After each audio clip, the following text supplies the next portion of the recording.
My name's Lucy, and I've got a story to tell you. It's not your typical fairy tale, but hey, life rarely is. I grew up in a small town with my dad and little brother, Tommy.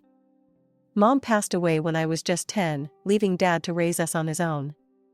From that day on, I became more than just a big sister. I was the lady of the house, helping Dad with chores and looking after Tommy. It wasn't easy, but we managed. Dad worked 2 jobs to keep food on the table, and I did my best to pick up the slack at home.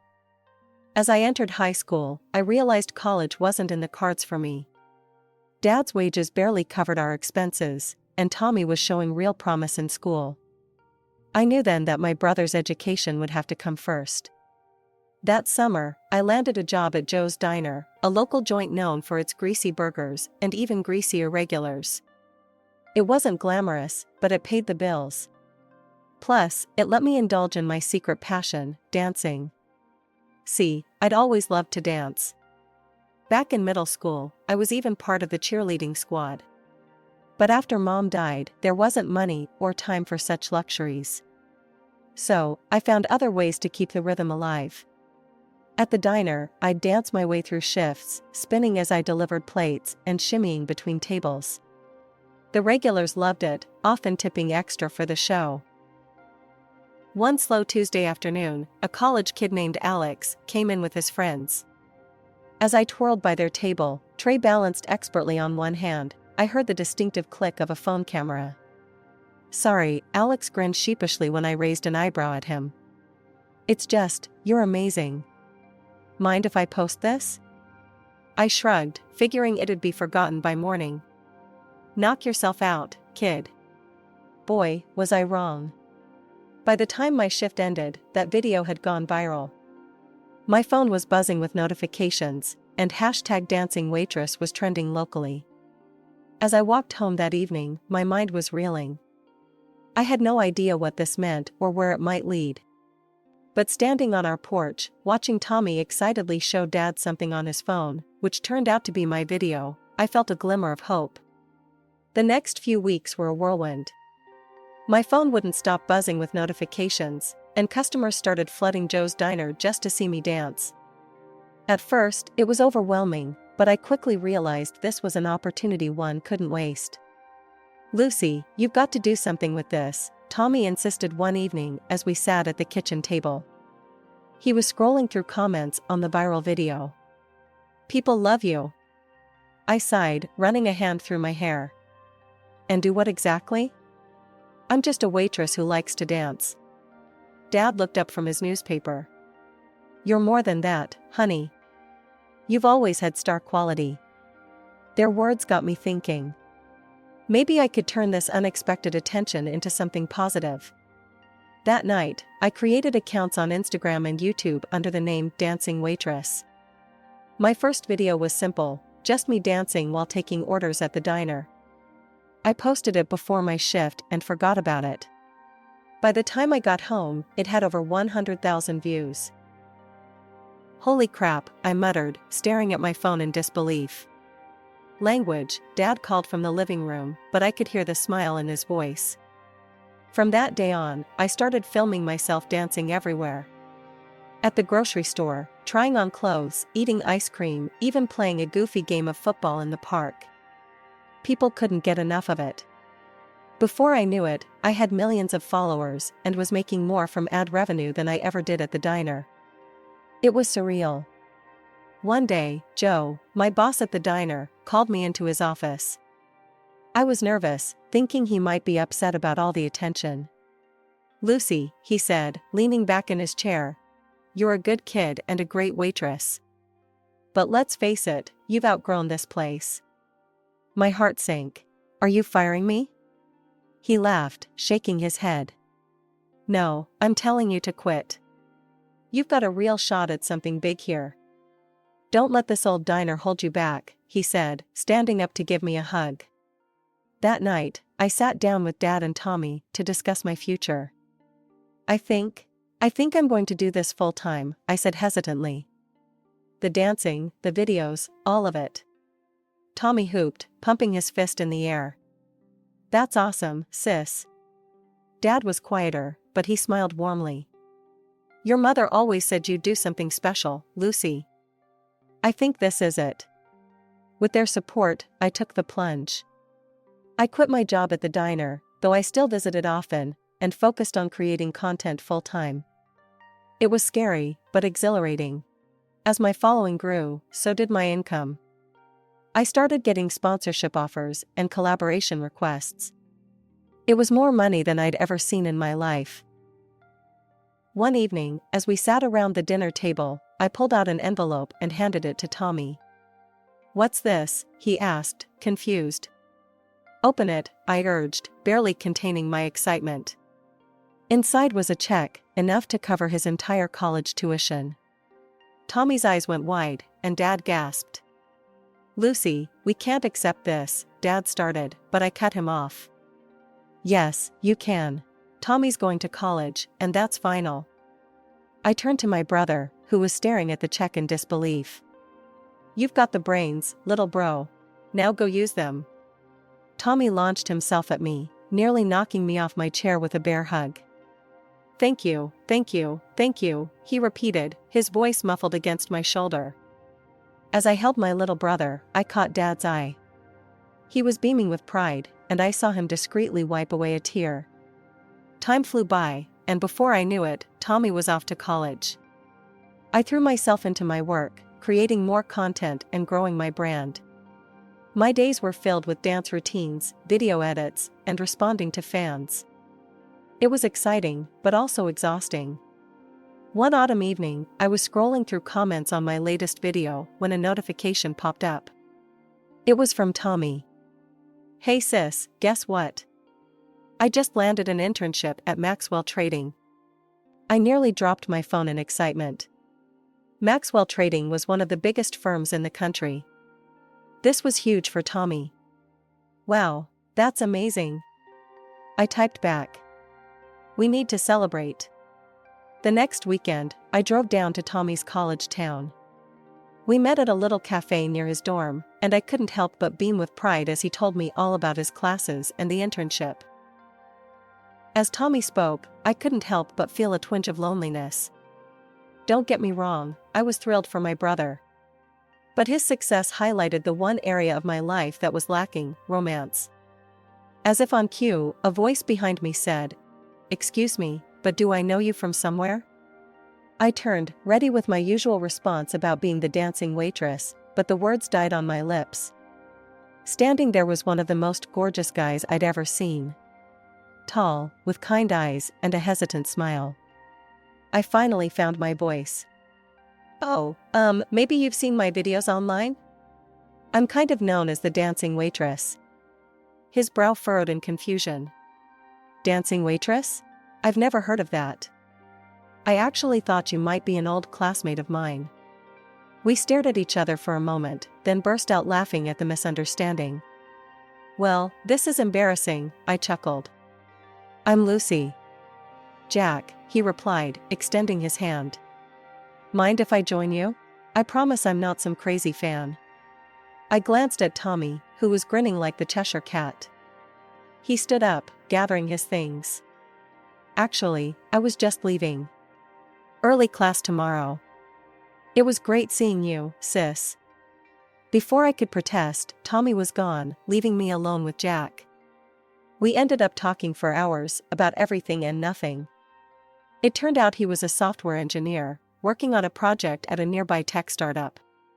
We exchanged phone numbers when leaving the cafe, and as I watched him walk away, I couldn't help but feel a spark of hope. Maybe, just maybe, this could be the start of something special. Over the next few months, Jack and I started dating. It was refreshing to be with someone who didn't care about my online fame. He treated me like a normal person, and I found myself falling for him hard and fast.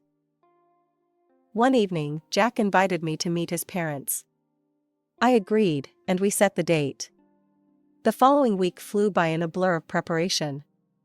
I agonized over what to wear, what to bring as a gift, and how to present myself. The night before the big day, I called Tommy for a pep talk. You'll be fine, sis, he reassured me.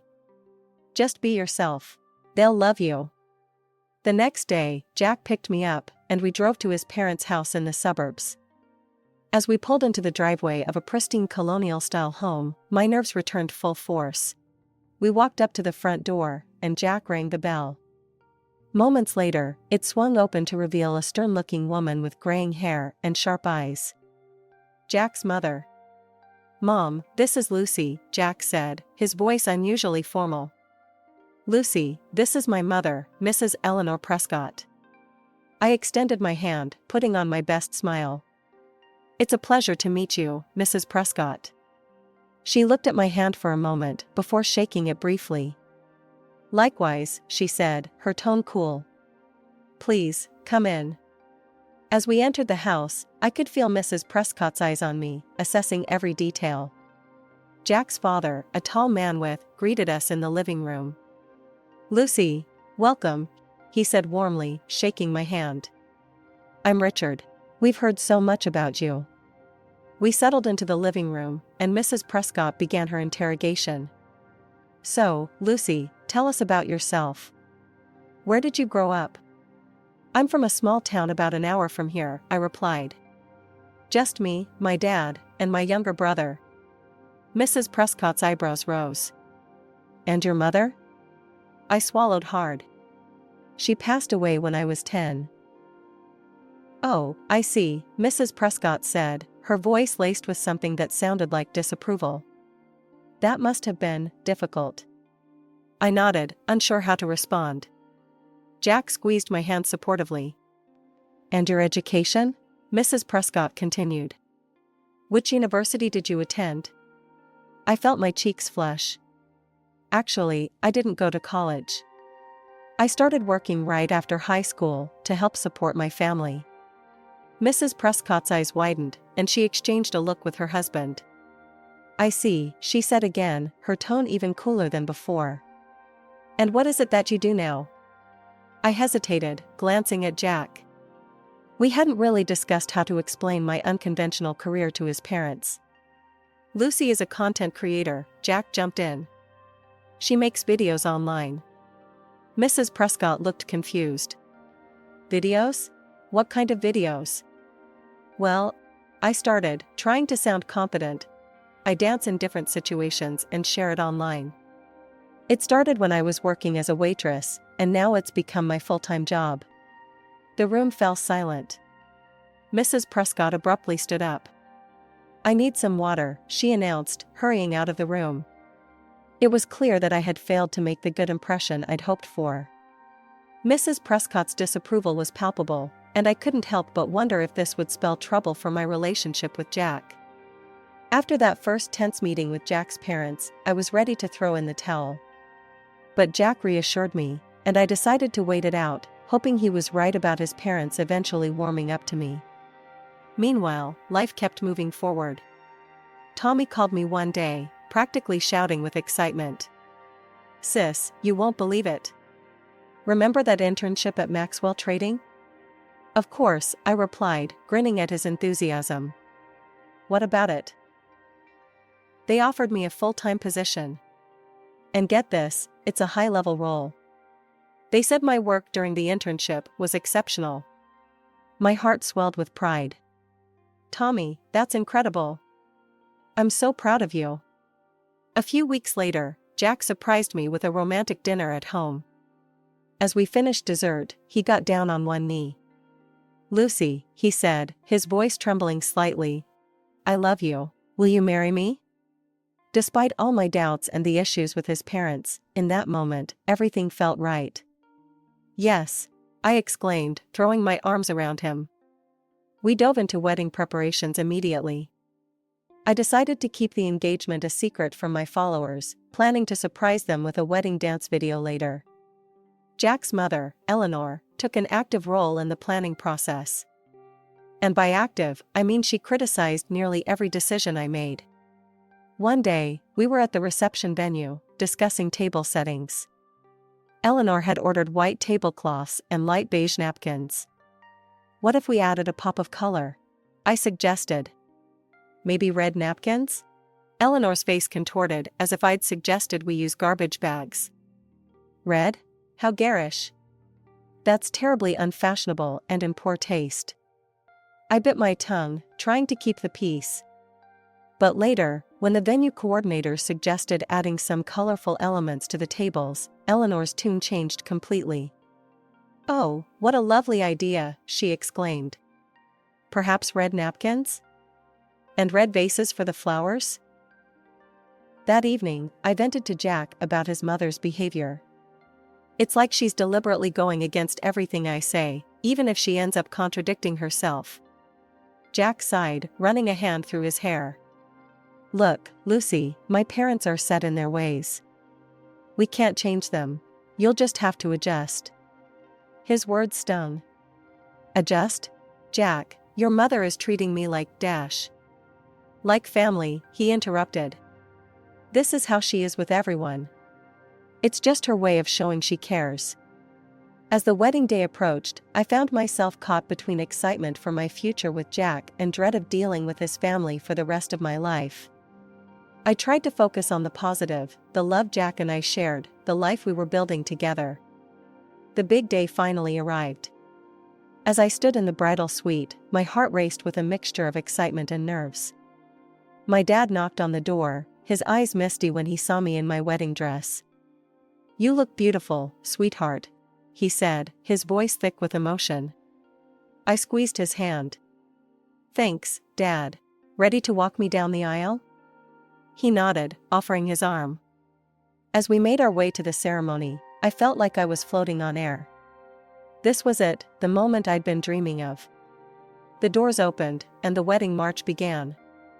I walked down the aisle, my eyes locked on Jack's smiling face. But as we approached the altar, something caught my eye that made my steps falter. There, in the front row, sat Jack's mother, Eleanor. She was dressed head to toe in black, complete with a wide-brimmed hat and a thick black veil covering her face. She looked like she was attending a funeral, not her son's wedding. I glanced at Jack, hoping he'd say something, do something about this blatant display of disapproval. But he just stood there, smiling as if everything was perfectly normal. The ceremony began, and I tried to push Eleanor's appearance out of my mind. Before the vows, we had decided to read letters of thanks to our parents.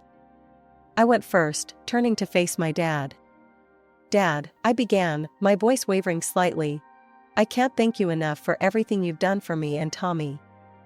You've been both mother and father to us since Mom passed away." I went on to recount funny and touching moments from our childhood, watching as tears of joy formed in my father's eyes and those of many guests. Then, I turned to Jack's parents. "Mr. and Mrs. Prescott, thank you for raising such a wonderful man. I'm honored to be joining your family today." As soon as the words left my mouth, Eleanor let out a loud, theatrical sob. "Oh, what a day of mourning this is," she wailed, her voice muffled behind her veil. "I've lost my son to this unworthy woman." The guests started murmuring in shock. I stood there, frozen, unable to believe what was happening. I looked to Jack, expecting him to say something, to defend me. But he just stood there, silent. Then it was Jack's turn to speak. He turned to his parents, his voice steady. "Mom, Dad, thank you for everything you've done for me. Your love and support mean the world to me." Eleanor's sobs grew even louder. Jack continued speaking, thanking various family members and friends. But as he wrapped up his speech, I realized something: he hadn't mentioned my dad at all. Just as I thought things couldn't get any more surreal, Eleanor rose from her seat, her black veil swaying ominously. "I, too, have prepared a letter for the bride," she announced, her voice ringing through the stunned silence of the church. This wasn't part of the ceremony. Eleanor cleared her throat and began reading from a sheet of paper. "Upon meeting Lucy, who I discovered was a YouTube celebrity and dancing waitress," she said, spitting out the words as if they tasted foul, "I experienced severe emotional distress. The shock of my son choosing such a person as his life partner has led me to seek extensive psychological help and medication." I stood there, my mouth agape, as Eleanor continued her tirade. The guests were murmuring now, some in disbelief, others in outrage. "Therefore," Eleanor said, her voice rising, I demand that Lucy sign this document, agreeing to pay Jack's father and me $5,000 monthly for 1 year to compensate for our pain and suffering and to aid in our recovery." She marched up to the altar, brandishing a document and a pen. I stared at the paper, then at Eleanor, then at Jack, waiting for him to say something, to put an end to this madness.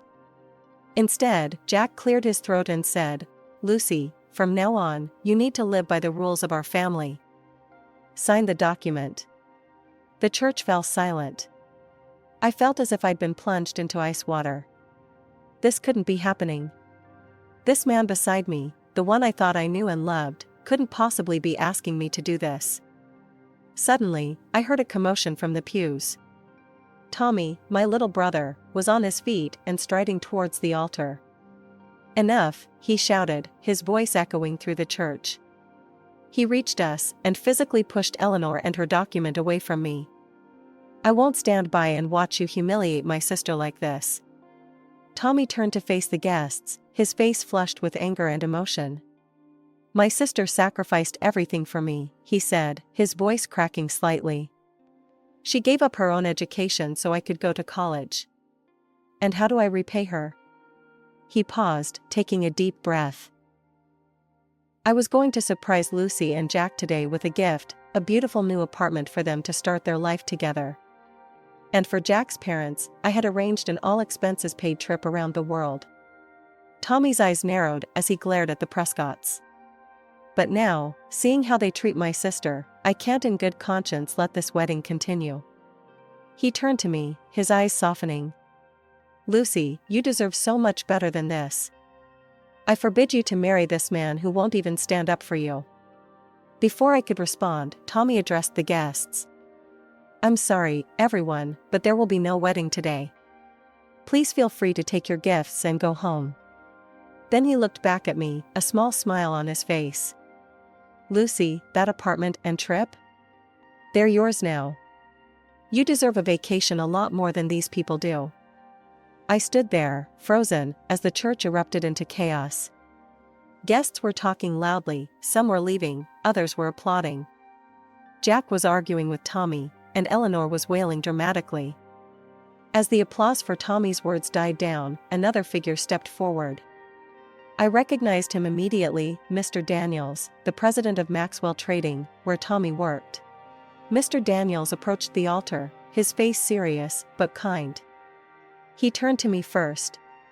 "Lucy," he said, his voice carrying through the church, "I want to thank you for raising such an exceptional young man. Your brother is a credit to our company." He shook my dad's hand warmly, then turned to face Jack.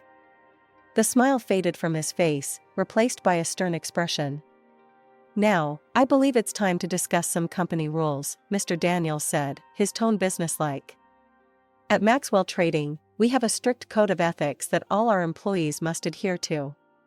This includes treating others with respect and dignity, both in and out of the workplace." Jack shifted uncomfortably, his face growing pale. I glanced at Tommy, who was watching the scene unfold with a mixture of surprise and, was that satisfaction? Mr. Daniels continued. "Based on what I've witnessed today, it's clear that you, Jack, do not align with these values. Therefore, I'm afraid I must rescind the job offer that was extended to you." Gasps echoed through the church. I felt my jaw drop. "Job offer? What job offer?" As if reading my mind, Mr. Daniels explained. Jack approached Tommy, asking him to use his influence to secure a position at our company. "We were considering bringing him on board, but after seeing his true character today, that's no longer an option." Jack sputtered, trying to form words. "Mr. Daniels, please, I can explain." But Mr. Daniels held up a hand, silencing him. "There's nothing to explain. Our decision is final." Eleanor let out a wail that could have shattered glass. "You," she shrieked, pointing a bony finger at me. "You've ruined my son's career. You've destroyed everything." Ignoring Eleanor's continued sobbing, I turned to Tommy. "Thank you," I said, my voice thick with emotion. "For everything." Tommy pulled me into a tight hug. "That's what family does," he whispered.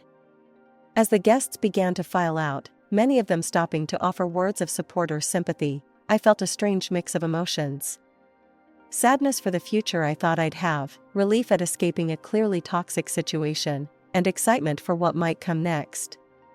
As I stepped into my new apartment, my jaw dropped. The place was absolutely stunning, all modern furnishings, floor-to-ceiling windows with a breathtaking city view, and an open-plan layout that seemed perfect for, well, dancing. Without missing a beat, I pulled out my phone. "This calls for a video." I set up my phone and hit record. There I was, twirling through my new living room, sliding across the hardwood floors in my socks, and even attempting a cartwheel. I uploaded the video that night, adding a brief explanation. "New chapter, new home, same dancing waitress. Thanks, Tommy." The response was overwhelming. Comments poured in, most expressing relief that I seemed happy and congratulating me on my escape. It was then that I noticed something odd in the comments. People kept mentioning a mother-in-law in black. Curiosity piqued, I did a quick search. My eyes widened as I found dozens of videos from my almost wedding, all featuring Eleanor in her mourning outfit, wailing and making demands. She had become an internet sensation overnight, for all the wrong reasons. The next few months flew by in a whirlwind of activity. Then, one day, Tommy approached me with a mischievous grin. "Hey sis, remember that world trip I promised you?" I nodded, excitement bubbling up inside me. "Well, how about we make it a family affair? You, me, and Dad?" And just like that, we were off. 3 months after my almost wedding, I found myself boarding a plane with my 2 favorite men in the world, ready for the adventure of a lifetime. Our first stop? The sun-kissed beaches of Australia. As soon as my feet hit the sand, I knew what I had to do. I set up my phone, hit record, and started dancing. The result? A video of me attempting to do the Macarena while dodging waves and trying not to fall over in the soft sand. It was ridiculous, it was uncoordinated, and it was absolutely perfect. From there, we jet-set across the globe. I danced in front of the Eiffel Tower, much to the amusement of other tourists, attempted a tango in the streets of Buenos Aires, with a very patient street performer, and even tried my hand at Bollywood-style dancing in Mumbai. I think I'll stick to my usual style. Each new place brought new adventures, new dances, and new memories. As for Jack? Instead of sadness or regret, I felt grateful. Grateful for the lesson learned, for the bullet dodged, and for the incredible journey I was now on.